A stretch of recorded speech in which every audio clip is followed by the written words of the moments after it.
So Robert and I were planning at the end of day one what we would do for the next 2 days, because I had 3 days in Sarara. And he said to me, "Would you like to go to a wedding?" Would I like to go to a wedding? He said, "There's a wedding, and I will take you if you'd like to go." I was like, "Would I like to go to a Samburu wedding? Are you kidding me? What are the chances?" I said, "Of course I'd like to. I'd be delighted. I'd be honored." He said, "You can't take your camera." I said, "I understand." So, of course, I had to go shopping, because what do you have to wear to a Samburu wedding? Everybody looks so gorgeous. And I made a trip into the gift shop at the lodge where some of the local Samburu women had their beadwork, and the Samburu people are extraordinary beadworkers. And I got myself a Samburu necklace. This is not a Samburu necklace, this is a Maasai necklace. Their necklaces are like flat plates, big circles, and some beaded earrings. Great. And a dress. I had a dress. So I put my dress on and my Samburu beads on, and Robert came and picked me up. And there was another young American woman who was doing an internship there, lucky woman. She came with us, and two of the other Samburu warriors came with us, and off we went. It was just so fun. It was just, here we were going off to a wedding celebration. I had no idea what to expect. I mean, I had some sense about what might be going on. There'd be singing, of course. There'd be dancing, of course. But I didn't know what the wedding ceremony would be like or any of that. So we're bouncing along the road, and I see off in the distance, I see these red and yellow and black-skinned people, but they're dressed in red and yellow, leaping like kangaroos, up and down. Oh, I can see 20 of them, these little arrows shooting into the air. And I start to hear the song, and they are singing. And as we get closer, there they are, typical Maasai warrior, Samburu warrior dancing, which involves the men gathering together and from a standstill, a complete standstill, just leaping straight up into the air, just like arrows. And of course, the higher you can go, the more prestige you have. And so it's a bit of a competition, and it's definitely a show of strength and athletic ability. And we pull over, and I'm just trying my best to let go of my jealousy that I can't have my camera with me, but just to be in the moment and take it all in. Robert's grinning from ear to ear. He's so proud, and he's so delighted to be taking us to this wedding. And we head over, standing out like sore thumbs, of course, two white women and this whole community of Samburu. And the men are jumping, and then out of the corner of my eye, I see the women coming, and they come like in a long line, 4 abreast. And they have these massive collars of beads around them that are stiff, these stiff circles. And as they dance, the collars bounce up and down. And they're singing their song. And their song blends beautifully with the men's song, of course. And my hands go out, and we get pulled into the dance. And I find I have a Samburu guy on one side and a Samburu woman on the other side, and we are dancing all around the outside of their compound, which is sort of a circle, if you will, of their little manadas, which are small, thatched, made out of sticks, woven sticks, homes they had tarpaulins on the top of them, which must be a new addition, and the odd little tiny solar panel. But there's a thorn-like fence around the outside, so in the evening when everyone comes back with their animals. These animals are brought within this fence, and everyone stays inside for the night. So we come through the gate in the fence into this boma around these manadas, and we're dancing around the homes. And I'm trying my best to stay with it, gasping for air. Everyone else looks like they can do this for the next 20 hours. And we stop in front of one of the manadas, and Robert says to me, takes me by the hand, and he said, "Would you like to meet the bride's parents?"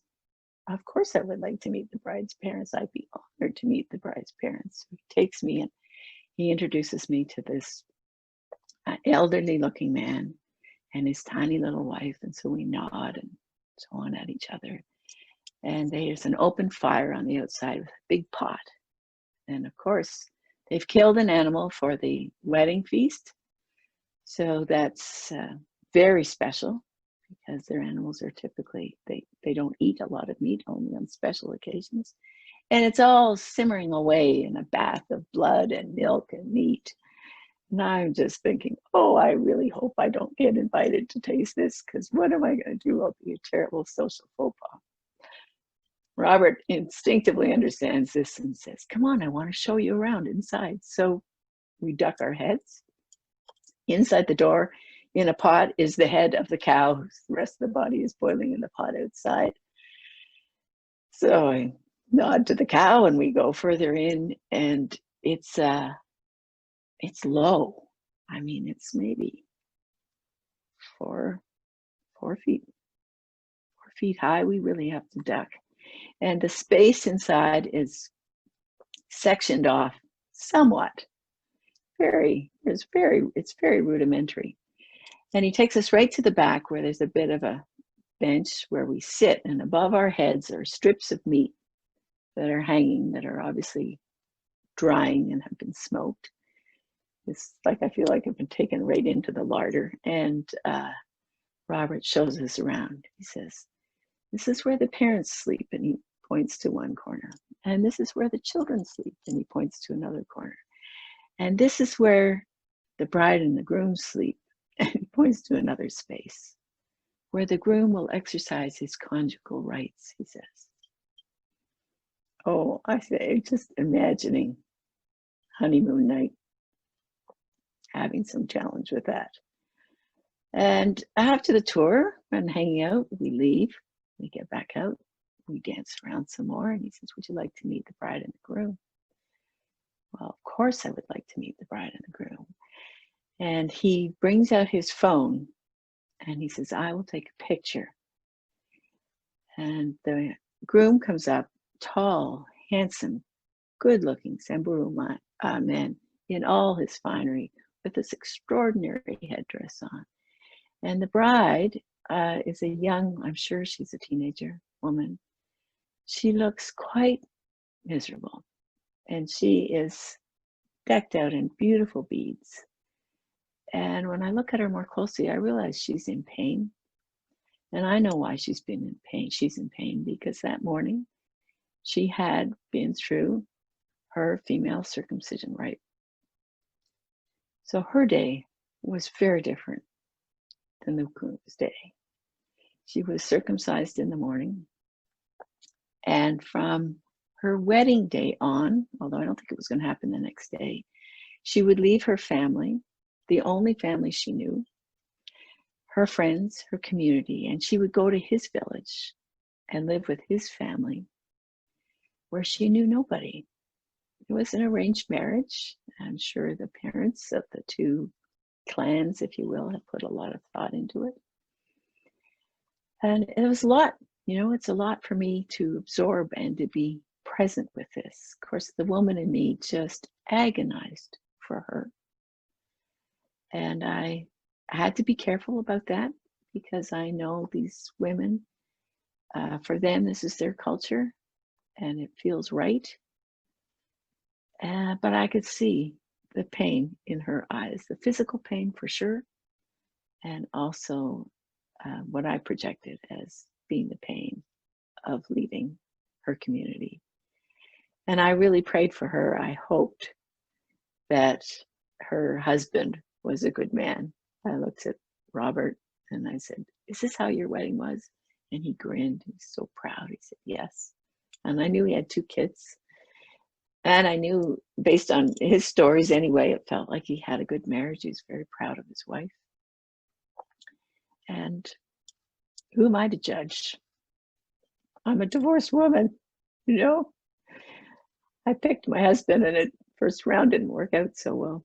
So I came away from that experience feeling blessed to have witnessed it and conflicted, wanting desperately to be able to sit with the women and know their stories. I know things are changing for the Samburu women. I know they're strong women. And that's another story. But it was a mixed gathering and a mixed festival. And when we got back in the truck, I said to Robert, I said, "Is this what your home is like? Did you live in a manada like this?" He said, "Yes, I do."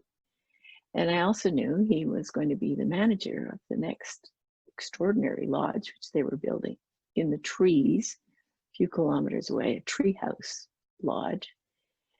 I said, "And you're going to be living and managing the treehouse?" He said, "Yes, I am."